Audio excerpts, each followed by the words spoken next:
Singapore has a long history, one starting from early as the 14th century. Not only is this history very huge, it is also very interesting. Today, we would be focusing on the following question. To what extent has life changed in Singapore after the British colonial rule? To find out more, we are here in Queenstown, a place with much history. Before we start, I would like to say that the name Queenstown has a reason behind it. Queenstown was named after Queen Elizabeth, as she was ruling the British when Singapore was under its colonial rule. We have found a map of Queenstown during the British colonial rule.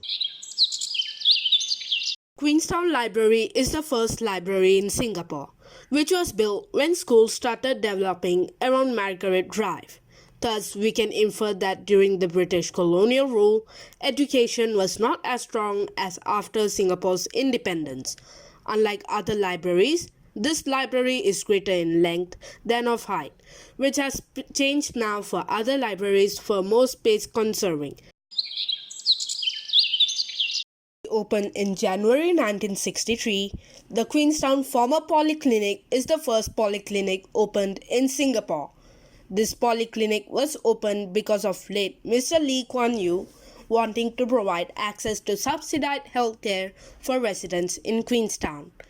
We can infer that the British were not aware of diseases that might occur, or maybe they were not paying attention. I think that this would have played a huge role, as it might bring diseases to people in Queenstown and many bad things may happen. In December 2007, the polyclinic shifted to a new location in Stirling Road. This is Block 45, one of the first 3 HDB blocks in Singapore. It was designed by the Singapore Improvement Trust, also known as SIT, which was a government organization set up in 1927 by the British colonial government in Singapore.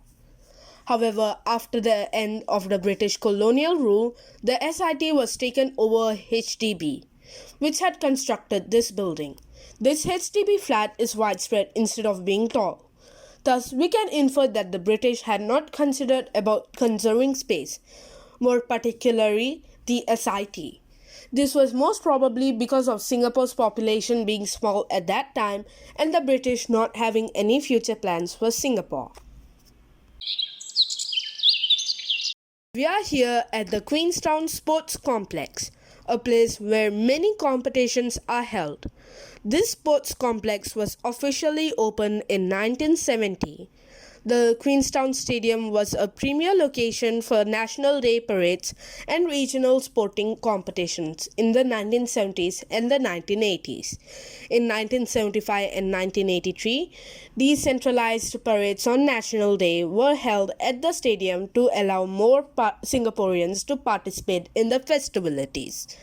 I think that the British had not seen the importance of such things during their colonial rule, thus not constructing this place then. In Singapore, or in this case Queenstown, the end of the British colonial rule marked a new era in the history of Singapore. They will usher out the old and welcome the new. For example, the kampongs and forests in Queenstown were all cleared out to make way for the new housing estates. Hence, Singapore had experienced great changes after the British colonial rule.